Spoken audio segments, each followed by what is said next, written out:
Gonna move on to the hot topic for today, which is film and TV. So we're gonna go through what we've been watching recently first. Um, First up, The Brothers Sun. I've finished it. Mm-hmm. You're what, episode 2? I've 3? completed 1 and 2. Yeah. My take on it is that there's something there. I think the premise is interesting. I like Michelle Yeoh, Yeah. but I feel like the tone is a bit neither here nor there. I want it to be like one thing. Either it's a hard-hitting action, or it's like a comedy, or but it doesn't seem to be super funny, and it doesn't seem to be like crisp on the action. So if you compare like the action from the show Warriors with, I forget his name now, What's his name? And is it Andrew? Andrew Koji, that's it. Koji. If you compare the action from that show to The Brothers Sun, yeah, the action isn't on the same level. But the Warrior thing was from like Bruce Lee's like writings and things like that. So it's gonna be heavily like. Yeah, but you fight can still scenes make are gonna be like proper. you can still make the fight scenes good in another show, even if it's not based on Bruce Lee. Yeah. I just feel like the tone perhaps isn't defined. Like they want it to be funny and Yeah, they want it jumps to be about this, a bit. but they're not. They haven't committed to one. I did like it. It wasn't bad as a watch. I'll continue, see if it gets better, but Yeah. that's my take from the first 2 episodes. Next one, it's not new, but The Mole, which we watched on. I introduced that. Thank you very much. So I watched this, I think, when it originally came out. I'm not sure if it's had much of a following, and I haven't heard. I don't think it has because I'd never heard of it apart from when you said it. Yeah, and I don't think it's been renewed for season 2. So this is my small campaign to get a season 2. But I really like the show. If you are a fan of The Traitors, I really recommend this show on Netflix. I prefer it to The Traitors because there's a little bit more gameplay involved. But it's difficult without ruining it. I think what I really like about it is the concept's so different to game shows like that. Like they completely flipped it. Yeah, and it does take a little bit of getting used to because I had to explain the premise like A couple times. a few times to everyone. But basically, there is a group of people, and they all go on these missions to try win money. And at the end, one person's gonna hopefully win the money, or maybe multiple people, but they didn't make that clear. And so one person within the group is assigned the status of the mole, and it's their job to basically sabotage.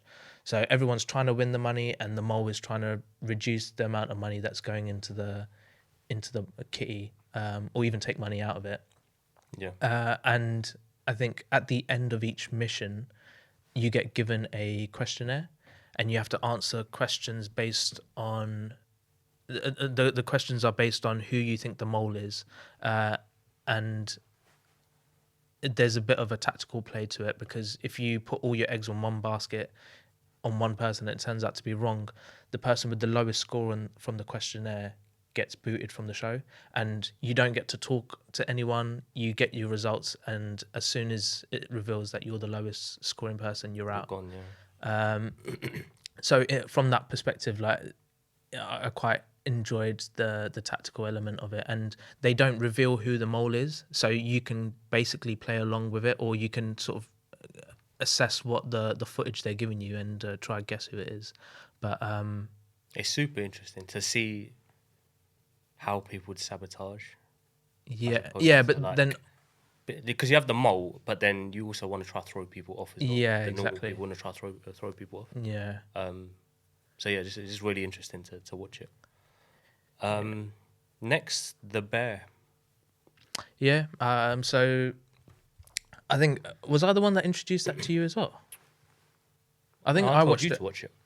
Really? I watched season 1, yeah, and then you and No, I watched it first, and then I think I told you about it, and then our sister tried to watch it, and I watched it again with her.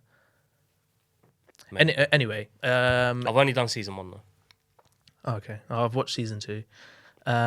Season 1 was exceptional. Season 1 was good. Loved it. Loved the dynamic between the cast, the ensemble. I loved the energy between them as well. There was a bit of a rhythm to it, whereas season 2 kind of lost me a little bit. There was a bit of a chaotic Christmas episode. Where did they go with season 2? Because obviously, spoilers, but he found the money, right, at the end of season 1. Season 1, yeah, he found the money at the end of season 1, and from that he decided to open up his own place Yeah. in the same location, but just repurpose it.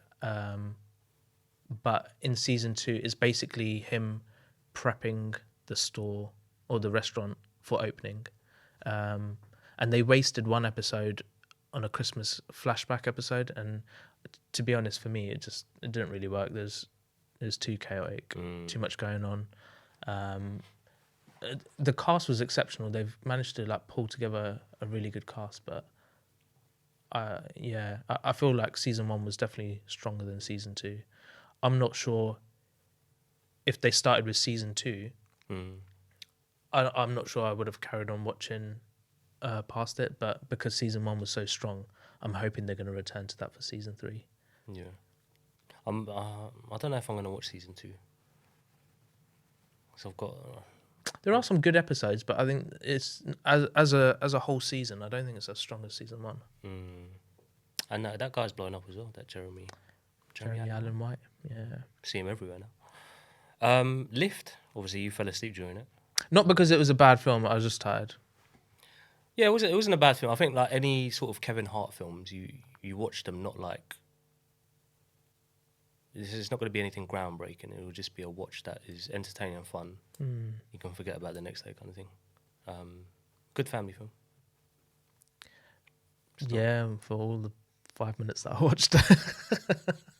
No, it was good. It was a different role to what he played before. Like he wasn't the funny guy. Yeah. It was a bit more serious than that. I think also I liked the aspect that he's just trying to branch out and do something. Did you ever see that Netflix series? Was it True Story or something? True Detective. No. True Story? With Kevin Hart. No. Him With him and Brian. and Wesley Snipes in it.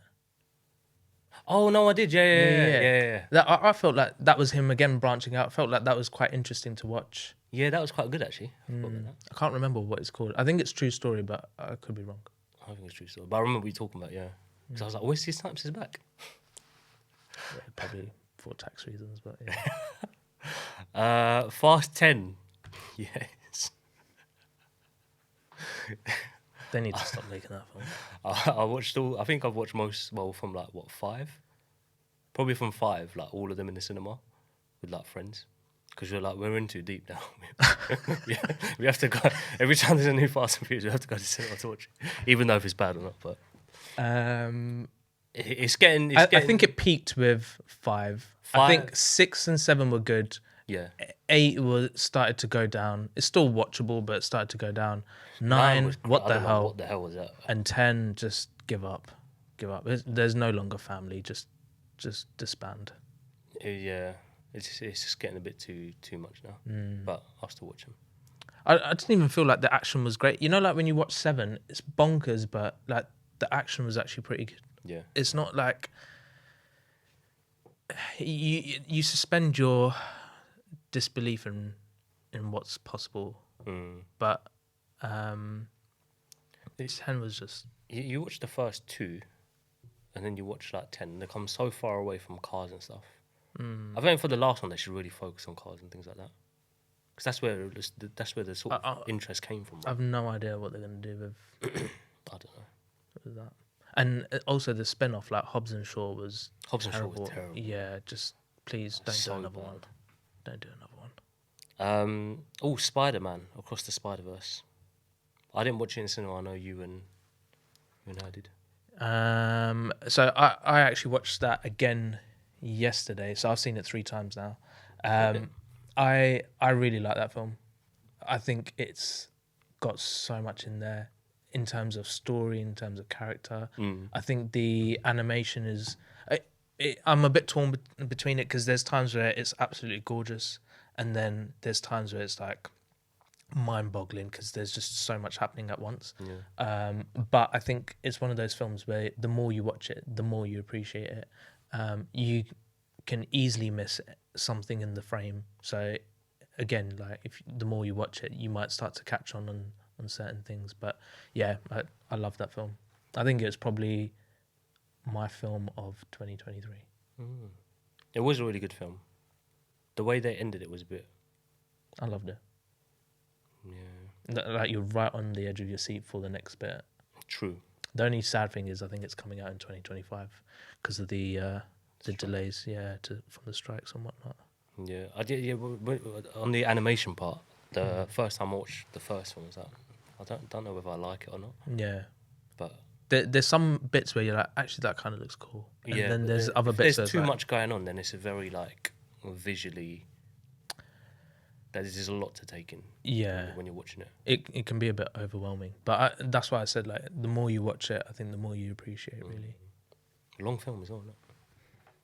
Yeah, but I don't mind that. Super Mario. Super Mario, like that film. Again, I think it's one. The more you are sort of invested in that world, like playing the games and knowing the characters, the more you're going to appreciate. You're going to appreciate like the finer details of it. Yeah. Gorgeous looking animation, loved it.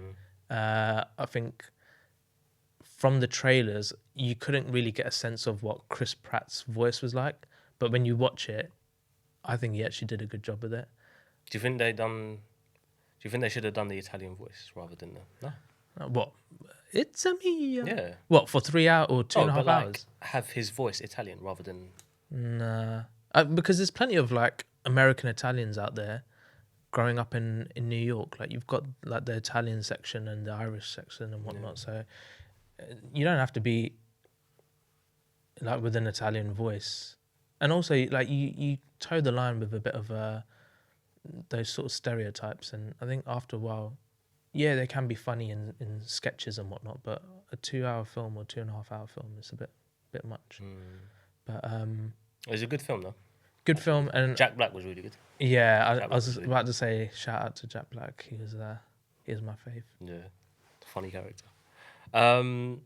Dungeons and Dragons, surprisingly good. I was gonna say underrated. Very underrated. Yeah. We actually did a double bill of that. So we watched Super Mario Bros. First, and then took a break, had lunch, and then we came back and watched Dungeons and Dragons.